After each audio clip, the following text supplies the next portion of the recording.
አብ ወወልድ ወመንፈስ ቅዱስ አሐዱ አምላክ አሚን። ይህ ድርሳን የእስክንድርያው ሊቀ ጳጳሳት አባ ደማቴዎስ የደረሰው የመላእክት አለቃ በሚሆን በገናናው በቅዱስ ሚካኤል በዓል ኅዳር 12 ቀን የሚነበብ ነው። ከቅዱሳን መላእክት አብልጦ እግዚአብሔር የሰጠውን ክብሩን ተአምራቱንና ኃይሉን ይግለጥልን። ጸሎቱና በረከቱ ከሁላችን ጋር ለዘለዓለሙ ይኑር አሜን። አውሎግሶን ማለት አቤቱ ክፈትልኝ ወይም ግለጥልኝ ማለት ነው። ወንድሞቼ ሆይ ዛሬ ለእኛ ታላቅ በዓል ነውና ልባችንን ደስ እያለው እንሰብሰብ። በዚችም በተቀደሰች ዕለት ከሥራችን ሁሉ አርፈን እንዋል። እኔም ገናና ክቡርና ኃያል ቸር አማላጅ የሆነ የመላእክት አለቃ ቅዱስ ሚካኤልን አየሁት። የጣፈጠ የመንፈስ ቅዱስን ቃል ይስጠኝ። ዳዊት በመሰንቆ መስዋዕት ብታቀርብ በእጃቸው እንዲያነሱ በመንገድህም ሁሉ እንዲጠብቁ ስላንተ መላእክትን ያዛቸዋል እኮን እንዳለ የእግዚአብሔር መልአክ ለሚፈሩት ሁሉ አጥር ይሆናቸዋል። ቅዱስ ሚካኤልም ከሚፈሩት ሁሉ ያወጣቸዋል። እግዚአብሔር የሚፈሩትን እንደ አጥር ሆኖ የሚጠብቃቸው እንደዚህ መልአክ ማን ነው?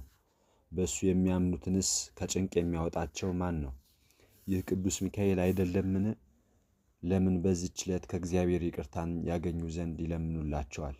ወደ እግዚአብሔር ይጸልይላቸዋል። በሕይወት ጎዳናቸውም ይመራቸዋል፣ ያነጻቸዋል፣ ያከብሯቸዋልም። ይህም ስለ ጻድቃን ብቻ አይደለም፣ ከእግዚአብሔር እንዲምራቸው ለኃጥአንም ይለምንላቸዋል እንጂ። ማንም ሰው ለችግረኛ አንዲት እንጀራ ሊሰጥ ስለ እሱ ቅዱስ ሚካኤል ቸል አይልም። ቀዝቃዛ ውሃም ቢሰጥ ስለ እሱ አይቦዝንም። ሴትም ብትሆን ወንድም ቢሆን ልጆቹም በስሙ የሰየመ ስለ እሱ ቅዱስ ሚካኤል አይዘነጋውም። በእሱ ስም ቁራሽ እንጀራ ጥርኝ ውሃ ለችግረኛ የሚሰጥ እሱ እስከ ዘላለም አይተወውም። የቅዱስ ሚካኤልን ነገር ሰምታችሁ ታውቁ ዘንድ ብትፈቅዱ እኔ አባታችሁ ደማቴዎስ ምስክር ነኝ። ከሙታን ተለይቶ ለተነሳው ለጌታችን ለኢየሱስ ክርስቶስ መቃብር ለክቡር መስቀሉም አሰግድ ዘንድ ኢየሩሳሌም ሄድኩ። እሷም ከሐዘናችን የምታጽናናንና ጌታችንም በውስጧ የተመላለሰባት ቤተ ክርስቲያን ናት። ደቀ መዝሙሩ የሚሆን ወደ ወንጌላዊ ዮሐንስ እናት ወደ ማርያም ቤት ገብቼ ወንጌላዊ ዮሐንስ የጻፈውን መጽሐፍ አገኘሁና ተመለከትኩ። የመጽሐፉም ንባብ የሚረዳኝና የሚያጽናናኝን ይህ ነው የሚል ነበር። ሰማዕትና ወንጌላዊ የሚሆን ዮሐንስ እንዳለው ደስ የሚያሰኝ ነገር አገኘሁ። እኔም በገባሁ ጊዜ የእግዚአብሔርን መልአክ ከኔ ጋር ይሄድ ነበር። እሱም በሰማይ ያለውም ተአምራትንና ብዙም የኩነኔ ቦታ አሳየኝ። ከዚያም አውጥቶ ወሰደኝና ይህን ፈጽሞ የሚያስደነግጥ ታላቅ የኩነኔ ቦታ እይ አለኝ። ይኸውም ቦታ ከታችኞቹ አዘቅቶቹ እጅግ የበለጠና የሰፋ ነበር። እንደ ብዙ ጅረትም ፏፏቴ ድምፅ ያለ ታላቅ ጩኸት ሰማሁ። አብሮኝ የሚሄደውን መልአክ ጌታዬ፣ ይህን የማየው ነገር ታላቅ ጢስም ከሱ የሚወጣ ከ300 ሚሊዮን ሜትር በላይ የሚሆን ይህ ምንድን ነው ንገረኝ አልኩት። እሱ ግን በ300 ቀን የማይደርሱበት የእሳት ጉድጓድ ነበር። ዳግመኛም የእሳት አንበሶችና የእሳት እባቦች ከእፉ ይወጣሉ። ይኸውም የኩነኔ ቦታ ነው። ከጎንድሲትም ይኸውም የስቃይ ቦታ ነው። ከህራንኮስም ይኸውም በርባሮስ ነው። የማይጠፋ እሳት፣ የማያንቀላፉ ትሎች ከዚያ አሉ። በብዙ ሚሊዮኖች የሚቆጠሩ የኃጥአን ነፍሳት ከዚያ ፈጽሞ አይወጡም። መትሐተ ታሕቲት ይወርዳሉ እንጂ። አብሮኝ የሚሄደውን መልአክ የእግዚአብሔር ባለሟል ወዳጄ ዮሐንስ ሆይ ከሌላ ሁሉ የሚያስደነግጠውን ታላቁን ደይን ሲኦልን አስተውል አለኝ። እኔም ወደዚህ ደይን ውስጥ ለሚገቡት ለኃጥአን ሁሉ ወዮላቸው አልኩ። ካየሁትም ሁሉ ይህ የደይን ቦታ የምድርን ስፋት ያህላል፣ ጥልቀቱም በዚሁ ልክ ነው። ክፋት ያለበት ሁሉ ከእሱ አይወጣም ብዬ እነግርሃለሁ አለኝ። በኃጥአን ላይ የሚወርደውን የመከራ መቅሰፍት አየሁ። በዚያ ውስጥ ለሚኖሩ ከባድና ጽኑ መከራ ነበር። የእግዚአብሔር መዓቱ ድምፅ ከጥልቂቷ በታች የ3 ዓመት ጉዞ ቀን የሚያስኬድ ጎዳና ያወርዳቸዋል። ሰውም ወርዶ በኃይሉ አይወጣም። ኃጥአን ሁሉ እጃቸውንና እግራቸውን ታስረው በውስጧ ናቸው። መንገዳቸውም ወደዚያ ነው። እኔ ዮሐንስም በእነሱ ላይ የሚሆነውን ሁሉ ባየሁ ጊዜ ስለ ኃጥአን ኩነኔ ታላቅ ልቅሶ አለቀስኩ። ይህም መልአክ የእግዚአብሔርን ቅን ወዳጅ ዮሐንስ ሆይ ስለዚህ ነገር አታልቅስ፣ የቅዱስ ሚካኤልን ሰማያዊ ክብሩንና ልዕልናውን እያየህ ዛሬ ደስ የምትሰኝበት ነገር አለና አለኝ። እንዲህ እያለ ሲነግረኝ ቅዱስ ሚካኤል በራሱ ላይ የክብር አክሊል ተቀዳጅቶ ከሰማይ መጣ። በፊቱ መላእክትና ጻድቃን እያመሰገኑ፣ ነቢያትም፣ ሐዋርያትም፣ ጳጳሳትም፣ ሰማዕታትም ሁሉ ከእርሱ ጋር አብረው ይሄዳሉ። ለማየት የማይቻል የክብር ልብስም ለብሰዋል። በእጃቸውም ዕፀ መስቀልና ዘንባባም ይዘው እያመሰገኑ በኩነኔ ቦታ ወዳሉት ሰዎች እስኪወርድ ድረስ በፊቱ ይዘምራሉ። ቅዱስ ሚካኤልም ወደ ሲኦል በወረደ ጊዜ መልተው የነበሩ እሳትና ጢስ ጠፋ። በኩነኔውም ቦታ ያሉ አራዊት ሁሉ ጭጭ አሉ። በዚያች ሰዓት ይህንን አየሁ። በዚያ ጊዜ ክብርና ታላቅ ባለ ግርማ የሆነ ቅዱስ ሚካኤል የቀኝ ክንፉን ወደ ጥልቁ ደይን ላከው። ሚካኤልም ስፍር ቁጥር የሌላቸውን ነፍሳት በቀኝ ክንፉ ከዳር እስከ ዳር መልቶ አወጣ። ከኩነኔው ቦታ ያወጣቸውም ነፍሳት 12ቱን አውራጃ መላው። ይህችውም ኤደን የተባለችው ገነት ናት።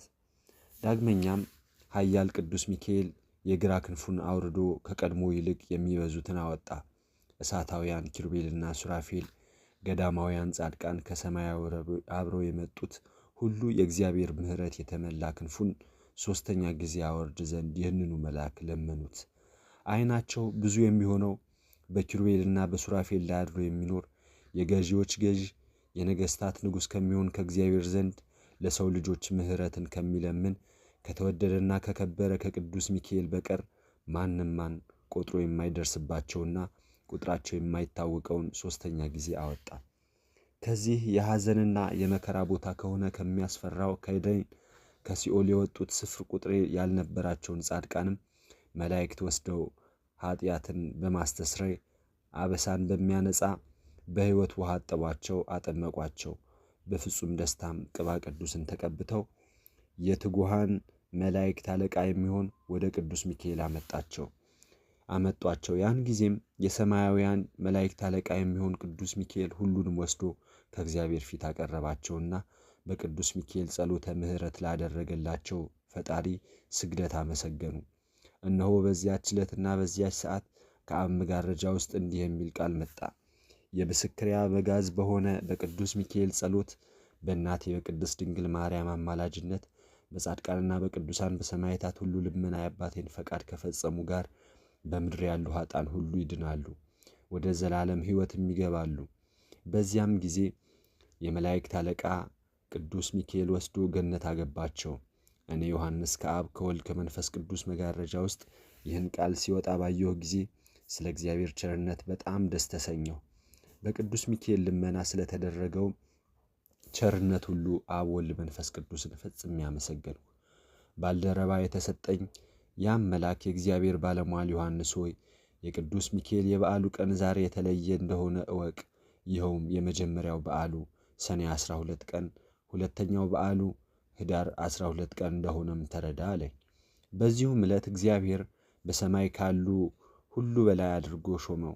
ስለ ትሕትናውና ስለ መታዘዙ ጌታውን የካደና የበጎ ሥራ ጠላት የሆነው ሰይጣንንም ድል ይነሳ ዘንድ ሥልጣንን ሰጠው። ወደ ሰማይ ባረገ ጊዜ በመጀመሪያው ነጋሪት ድምፅ ሹመትን እንደሰጠ ሁሉ ዳግመኛም ሙታን በሚነሱበት ጊዜ የማያልቅ ክብር ይሰጠዋል። ዳግም ሁለተኛው ነጋሪት ሲመታ በሰይጣን ምክር ኢየሱስ ክርስቶስን በሰቀሉ ከሐሳውያን አይሁድ ላይ በቀድሞ የበለጠ ክብርና ሥልጣን ይሰጠዋል። ክርስቶስንም ከሙታን ተለይቶ አልተነሳም የሚሉትን አመፀኞች ሁሉ ምድር አፋቸው ከፍታ ትውጣቸዋለች። ዳግመኛም ትንሣኤ ሙታንን ፈጽመው የማያምኑ ቅዱስ ሚካኤል በዝንጎች ማኅተም አትሞ ወደ ሲኦል ያወርዳቸዋል።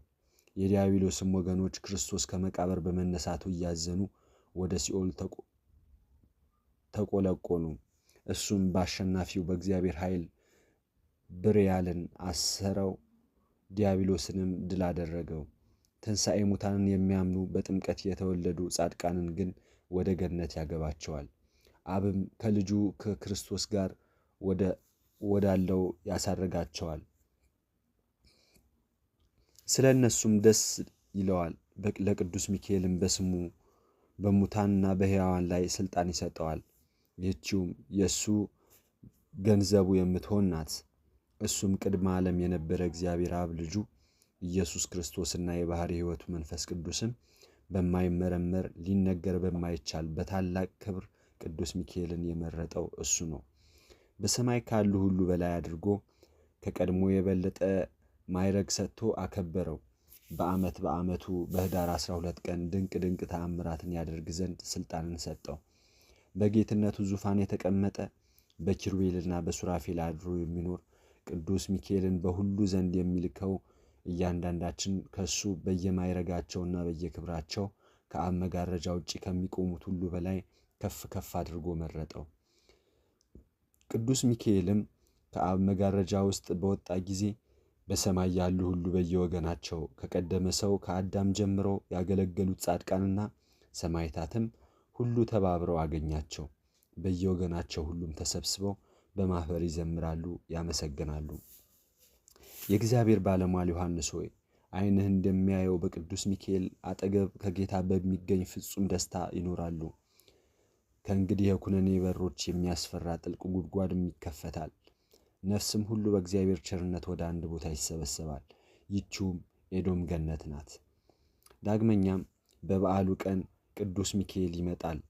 የክብር ባለቤት በሆነ በእግዚአብሔር ፈቃድ ክንፎቹን ወደ ሲኦል ያወርዳል። ኃጥአንም ወደ አዲሲቱ ምድር ያወጣቸዋል። ይኸውም የመላእክት አለቃ የሚሆን ቅዱስ ሚካኤል ሰራዊቱ ይሆናሉ። ይቅርታ የተደረገላቸውና ምሕረት አግኝተው በአንድ ጊዜ በክንፎ ያወጣቸው ስፍር ቁጥር የሌላቸው እልፍ አእላፋት ናቸው። የቅድስት ትንሣኤው መታሰቢያ በሆነች በከበረች ስለ ሰንበተ ክርስቲያን ለችግረኞችና ለድሆች የመጸወተ ከሲኦል ያወጣቸው የኃጥአንም ነፍሳት እጅግ ብዙ ናቸው።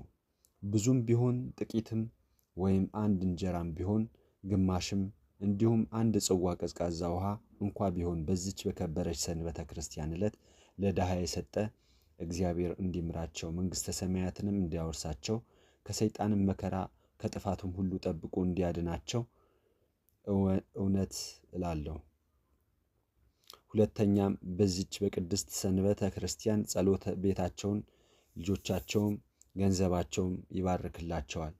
ዳግመኛም በሚካኤልና በገብርኤል ስም ለችግረኞችና ለድሆች የሰጠ ቢኖር በ24ቱም ካህናተ ሰማይ ስም በአራቱ እንስሳ ስም አምላክን በወለደች በእግዝእትነ ማርያምም ስም በጻድቃንና በሰማዕታት ስም ስለ ክርስቶስ ስም በተገደሉ በቅዱሳንና ሁሉ ስም የሰጡትን ሁሉ በአምላኩ በእግዚአብሔር ኃይል ቅዱስ ሚካኤል ያወጣቸዋል።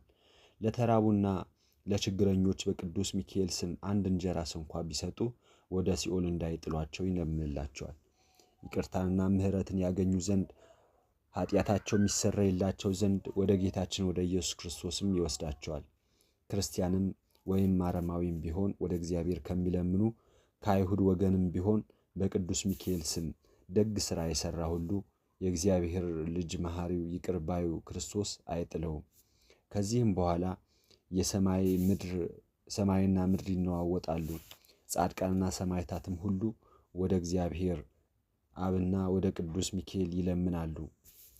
ዮሐንስም እንዳየኸው ሁሉ በዚች ሰዓት ለሚለምንላቸው ሁሉ ይቅርታን ያደርግላቸው ዘንድ ወደ እግዚአብሔር ይማልዳሉ። በዚህ ዓለም ለድሆችና ለችግረኞች ስለመጸወቱ በሦስተኛውም ጊዜ ስለ ጻድቃንና ስለ ሰማዕታት ስም ያወጣቸዋል። እንግዲህ ቅዱስ ሚካኤል ሁልጊዜ እንደዚሁ ከክርስቶስ ትንሣኤ እስከዚች ዕለት እስከ ዕለተ ምጽአትም ድረስ ለዘላለም ብዙ ታምራትን ይሠራል። ወንድሞች ሆይ የምንነግራችሁን ስሙኝ፣ በዝነ ልቦናችሁም አድምጡኝ። የቅዱስ ሚካኤል ዝክሩን መታሰቢያውን አድርጉ፣ የዘላለም ሕይወት ታገኙ ዘንድ የማያልፍም ደስታ ትወርሱ ዘንድ። ቅዱስ ሚካኤል በየዓመቱ በኅዳር 12 ቀን እንዲህ እያደረገ አይተዋቸውም። ከዚህ ቀጥሎ የቤተ ክርስቲያን ወገኖች የሆኑ ሁሉ እንደ ሥራቸው ወደ ምሕረት ቤት ወደ ቅድስት ሀገር ወደ ኢየሩሳሌም ሰማያዊት ይወስዳቸዋል። ከዚህም በኋላ ቅዱስ ሚካኤል ወደ አብ መጋረጃ ውስጥ ያገባል። በዚች ዕለት ምድራዊትና ሰማያዊት ስለሆነች ምሕረቱም ከመንበሩ በታች ይሰግዳል። ስለ ውሃ ምንጮች፣ ስለ ወይን ቦታዎች፣ ስለ ምድር ፍሬዎች፣ በምድር ላይም ስለሚኖሩ ስለ ሰው ልጆች ሁሉ ነፍስ፣ ስለ እንስሳትም፣ ስለ ሰማይ ወፎችም፣ ስለ ባሕር ዓሣዎችም፣ በባሕር ውስጥም ስለሚንቀሳቀሱ ሁሉ የምሕረት ባለቤት ከሆነ ከአብ ዙፋን በታች ሁልጊዜ በማመስገን ይሰግዳል።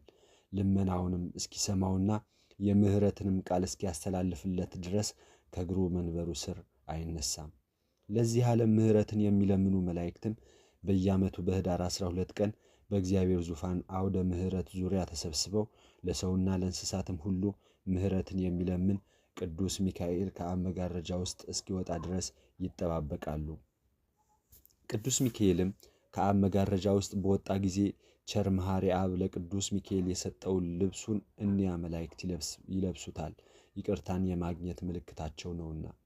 ስለዚህ እኒህ መላእክት በምድር ላይ ምሕረት እንደተደረገ ሰውንም እንስሳትንም ይቅር እንዳለ በዚህ ዓለምም የሚሆነውን ሁሉ ለይተው ቅዱስ ሚካኤል በለበሰው ልብስ አምሳል ያውቁታል። ስለዚህ በዚህ ዓለም ይቅርታ ለተደረገለት ስለ ሰው ልጅ ነፍስ ሁሉ ታላቅ ደስታ ያደርጋሉ። የእግዚአብሔር ባለሟል ዮሐንስ ሆይ ዛሬም ለችግረኞችና ለጦም አዳሪዎች በቅዱስ ሚካኤል ስም ምጽዋት ለመስጠት የሚያስቡ ንዑዳን ክቡራን ናቸው።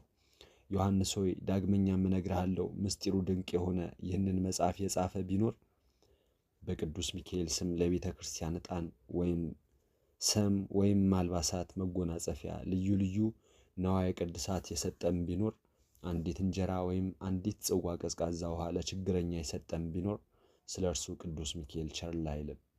ኃጢአቱም እንደ ባሕር አሸዋ እንደ ዱር ሳር ቢበዛ ይሰረይለታል።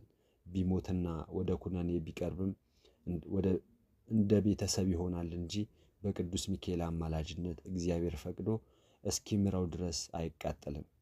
የእግዚአብሔር ባለሟል ዮሐንስ ሆይ አሁንም ድንቅ ምስጢር ያለበትን ይህንን መጽሐፍ አስቦ የጻፈው ለቤተ ክርስቲያንም መገልገያ የሰጠ ወይም በእግዚአብሔር ቃል አምኖ በቤቱ ያስቀመጠው ቢኖር በሽታም ረሃብም ወደ እርሱ አይመጣም። ወደ ቤቱና ከብቶች ወዳሉበት ቦታ እርኩስ አውሬ አይገባም። በእርሻውም አይጥ፣ አንበጣ፣ ኮቤ፣ ተምች፣ ትል፣ ዋግ፣ አመዳይ፣ ውርጭ አይወርስም።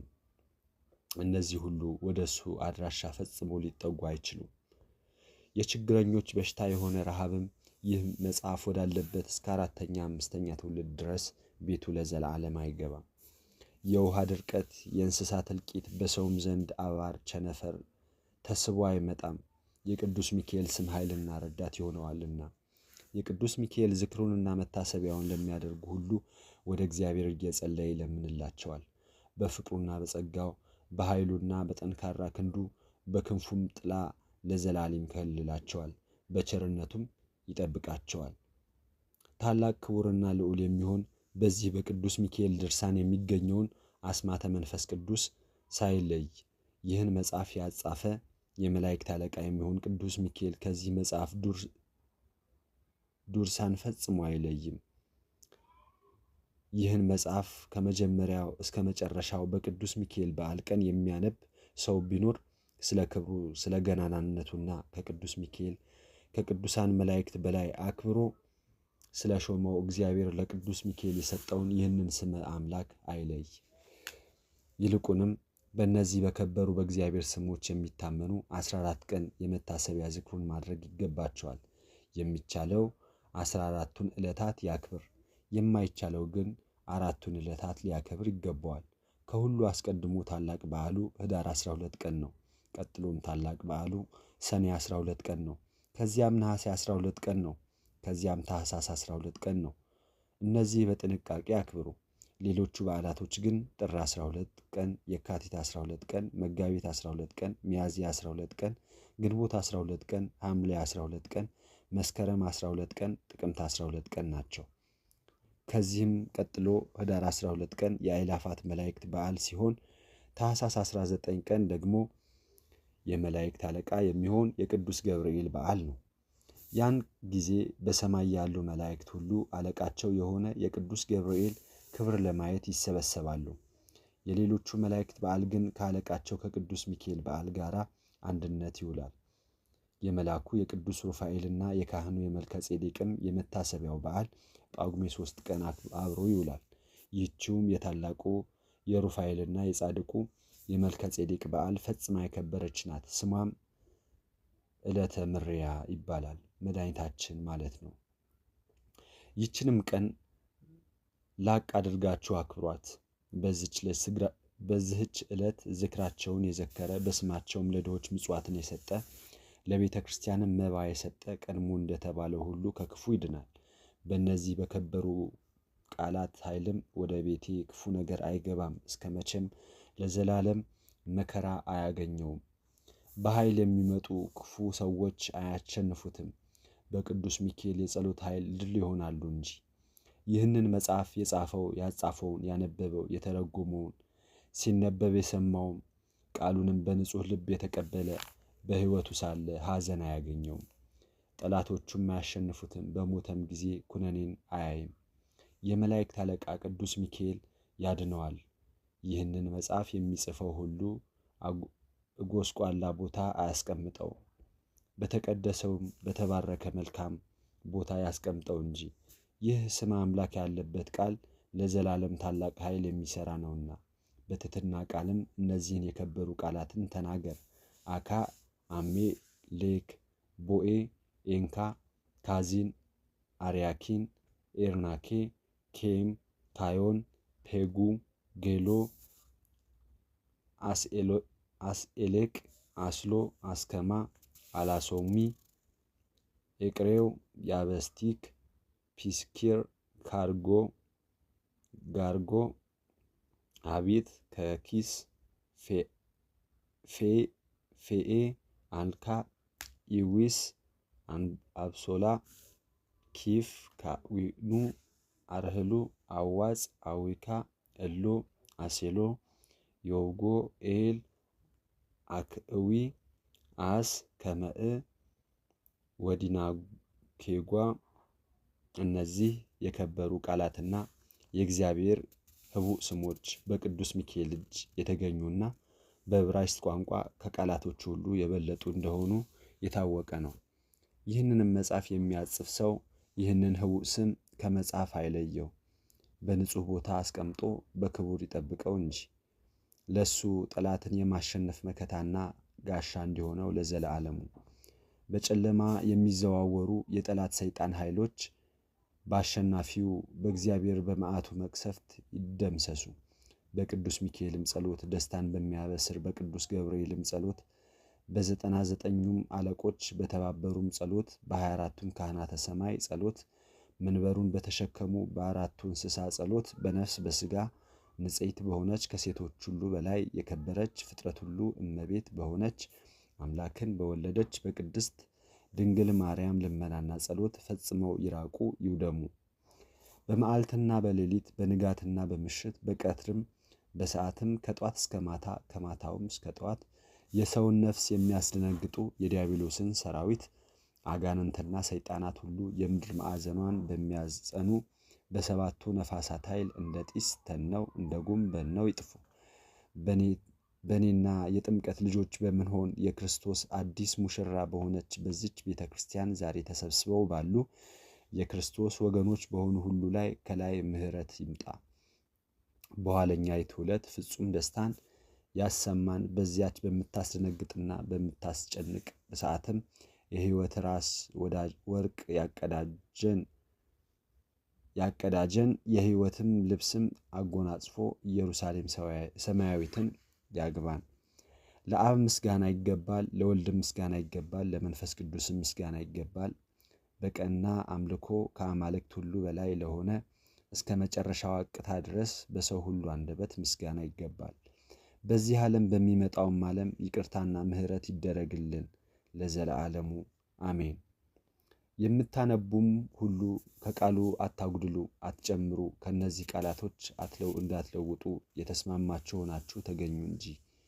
ከዚህ ቃል አንድ ቃል እንዳይገድፍ በትዕግስትና በእርጋታ አንብቡ። በበዓላቸውና በመታሰቢያቸው ቀን ቅዱሳን መላእክትና ጻድቃን ድርሳናቸውና ገድላቸው እስኪነበብ በዚያ ይቆማሉና። ድርሳናቸውና ገድላቸውን በተነበበ ጊዜ አንባቢው አንድ ቃል ቢገድፍ ቢነጥብ ቅዱሳን መላእክት፣ ጻድቃን፣ ሰማዕታት፣ ነቢያት፣ ሐዋርያት፣ ፍጹማን መነኮሳት፣ ደናግልም ስለተገደፈው ስለ አንድ ቃል ያለቅሳሉ። ንባቡም ቢረዝም እስከ ነገም አተውት ድርሳናቸውና ገድላቸው እስኪፈጸም ድረስ ቅዱሳን ከዚያ አይሄዱምና። በአባ ሲኖዳ ገድል ከሚነበበው ቃል አንድ ቢገድፍ የነቢዩ የኤርምያስ ዓይን እንባውን አፈሰሰ ተብሎ እንደተጻፈ እንደዚህ ሁሉ ሕዝቅኤልና ሚክያስ አንባቢው ቢተኛ ብዙ ጊዜ ቆመው ጠበቁ። እናንተም አንባቢዎችና በልብ ንቃትና በፍርሃት ሆናችሁ አንብቡ። መጻሕፍትን ማንበብ የማትችሉ ቢሆን ማንበብ የሚችለውን ጥሩ። ለእኔም ለጻፈውም ላጻፈውም ላነበበውም ለተረጉመውም ሲነበብም ቃሉን ለሰማ ሁሉ ጸልዩ። እግዚአብሔር ሁላችንም በአንድነት ይምረን ዘንድ አምላክን በወለደች በቅድስት ማርያም አማላጅነት በቅዱስ ሚካኤል ጸሎት ደስታን በሚያበስር በቅዱስ ገብርኤል ልመና በ24ቱ ካህናተ ሰማይ ጸሎት በ40ቱ እንስሳ አማላጅነት ደጋጎች በሆኑ በጻድቃን በሰማዕታት ጸሎት በመንፈሳውያን መላእክት አማላጅነት እኛን የጥምቀት ልጆች የሆንን ሁላችንም ይቅር ይለንና ከሰይጣንም ወጥመድ ያድነን ዘንድ ጸልዩልን። የቅዱስ ሚካኤል በረከተ ጸሎቱ ሀብተ ረድኤቱ በሁላችን ላይ ይኑር ለዘላለሙ አሜን። ኤኮስ አስሌ ኤፓ ኤፓስ ኤነከምካም ኤቦካ ኬሮም ለካፍ ፌኤ ሎኬ ወአርናኬ ጓ አብሶላ አስቤክ አበሳኩ አሜ አውእ ኤቃ ኤጴ ካብእ ሬው አርሂሉ አዮን ያብሳላ ያብሳት ጸ በቅዱስ ሚካኤል በጸሎትና በልመናው የተማጸን አምላክን በወለደች በእመቤታችን በቅድስት ማርያም ልመናዋና ምልጃዋ ያመን እኛን ለዘላለም ልጇ ወዳጇ ያድነን አሜን። አካ ከአስብኤል ቤቃ ጼቃ ሴቃ አልፋ ወጾ ቤጣ የውጣ ዮድ አህያ ሸራህያኤል ሻዳይ ጸባኦት አዶናይ አማኑኤል እልመከንኑ። ከእነዚህ አስማቶች ጌታችን ኢየሱስ ክርስቶስ በቅዱስ ሚካኤል በክንፎቹ ላይ የጻፈለት ናቸው።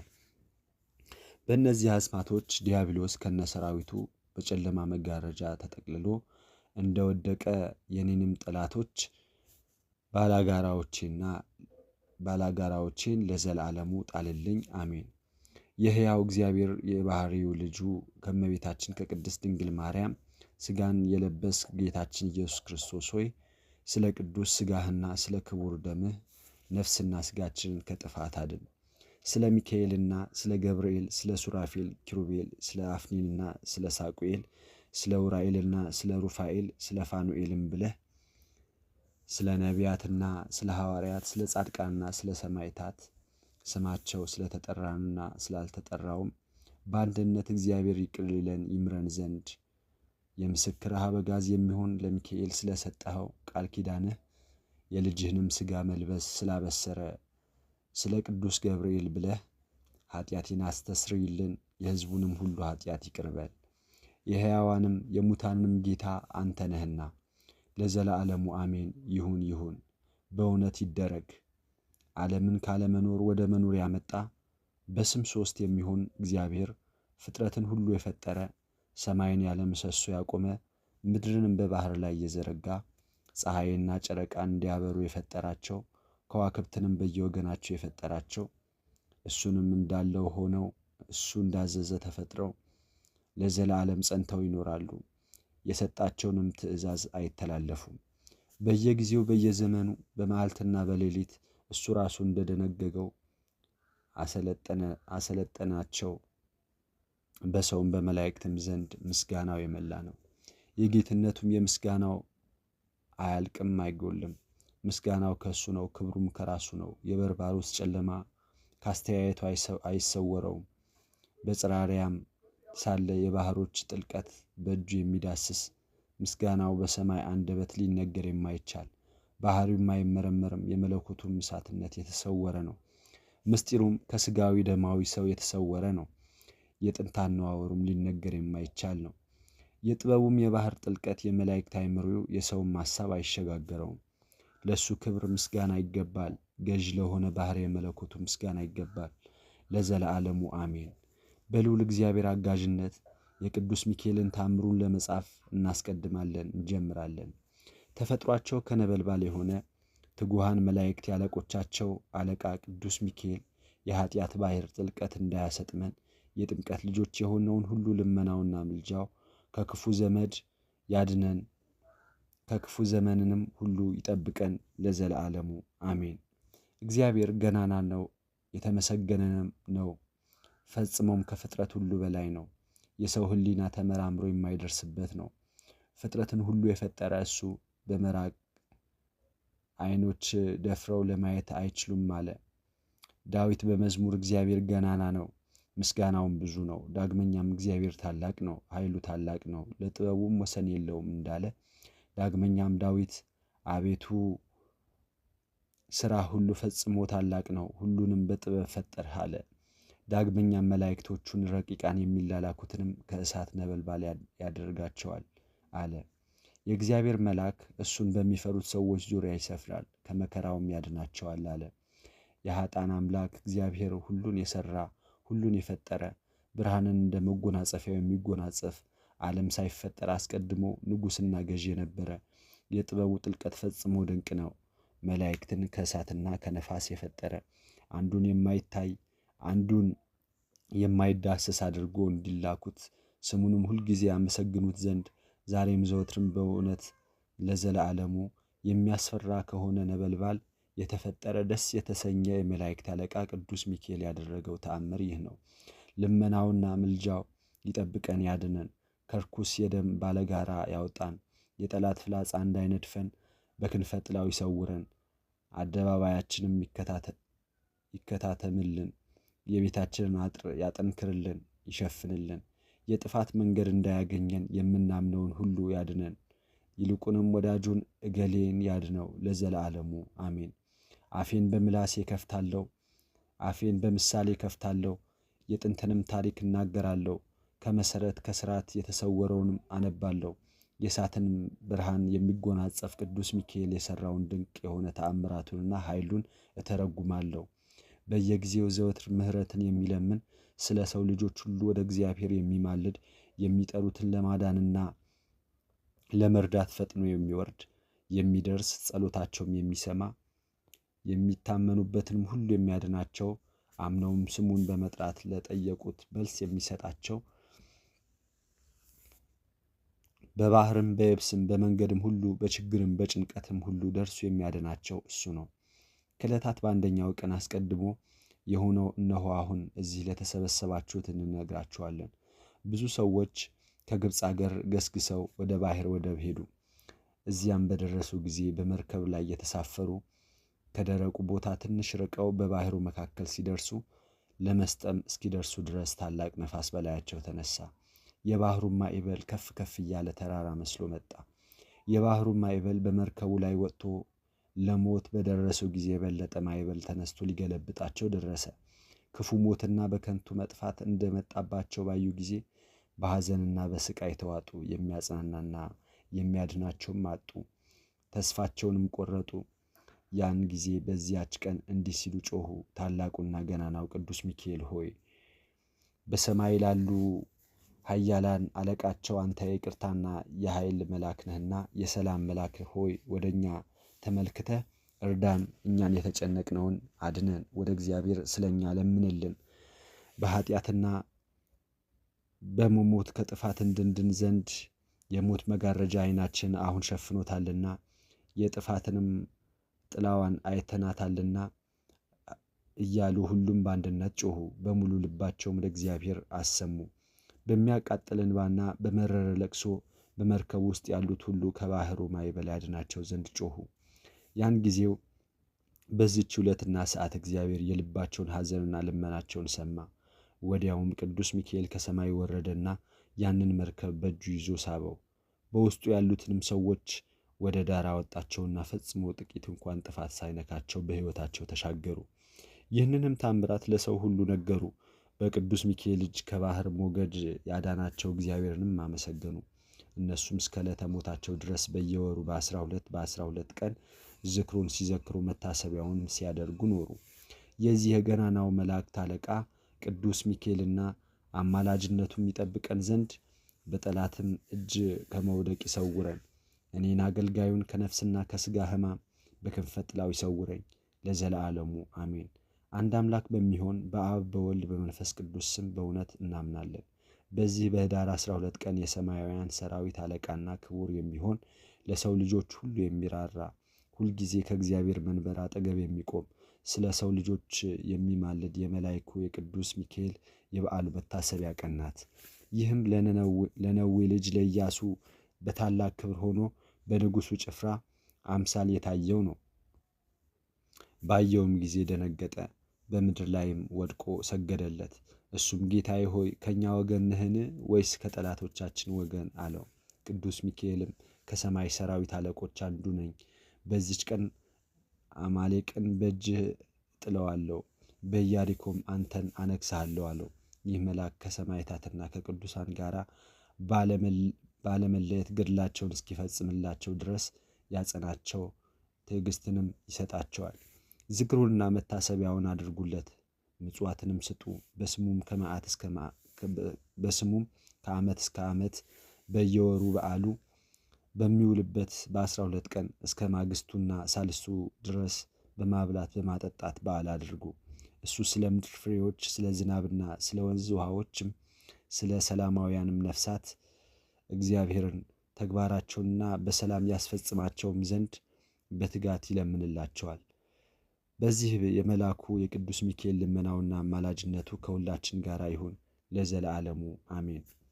ለሁሉ የምትራራው ጨካኝ አይደለህ? አንተን መልአኩን ሰላም ላለው ጌታዬ ሚካኤል የምልህ እኔን በረድኤትህ ጥላ ከጧት እስከ ማታ ከክፉ ነገር ሁሉ ሰውረኝ። ከልጅነቴ ጀምሮ ጸብና ክርክር እፈራለሁና። መኖሪያህ በበረሃ የነበረ የምሥራች አዋጅ ነጋሪ ዮሐንስ ሆይ ደስ በሚያሰኝና መዓዛ ባለው ቅባ መንፈስ ቅዱስ እንደ ብርሌ በጠራ በአደባባይህ ዛሬ ለመገለጽ ሰላም ላለው። ስለዚህ በአርያም ያለ ከልዑል መሠዊያ መካከል ከሚገኝ ፍሬ ፍህም እሳት ቅዱስ ሚካኤል በአንተ ልመና መጥቶ የኃጢአቴን እሾህ ያቃጥል ዘንድ እሻለሁ። ጌታዬ ሆይ ከብልጽግናቸው ብዛት የተነሳ ብዙ መባ ካገቡልህ ይልቅ የድሃይቱን አነስተኛ መባ እንደተቀበልክ ለሁልጊዜ የሚያገለግሉህን አእላፋት መላእክትን እያሳሰብ በችግሬ ጊዜ የማቀርብልህን ምስጋና ተቀበል። እናንተም ቅዱሳን ነቢያት፣ የወንጌል ሰባኪያን ሐዋርያት፣ ሰማዕታትና ጻድቃን፣ ትጉሃን መላእክትና ፍጹማን ደናግል እንዲሁም ደጋጎች መነኮሳት ሆይ ልጅ አዋቂ ሳይለይ የምንሰበሰብበትን የጉባኤ ቦታ ባርኩ። ይህን መጽሐፍ ወረቀት አዘጋጅቶ ብራና ዳምጦ የጻፈውና የጻፈውን ከግዕዝ ወደ አማርኛ የተረጎመውን ቃለ ንባቡን በእርጋታ መንፈስና በተመስጦ ሕሊና ያዳመጠ በደለኛን ሁሉ በምታስምር የጌታ እናቱ በማርያም ጸሎት ኢየሱስ ክርስቶስ በአንድነት ይማረን፣ አሜን።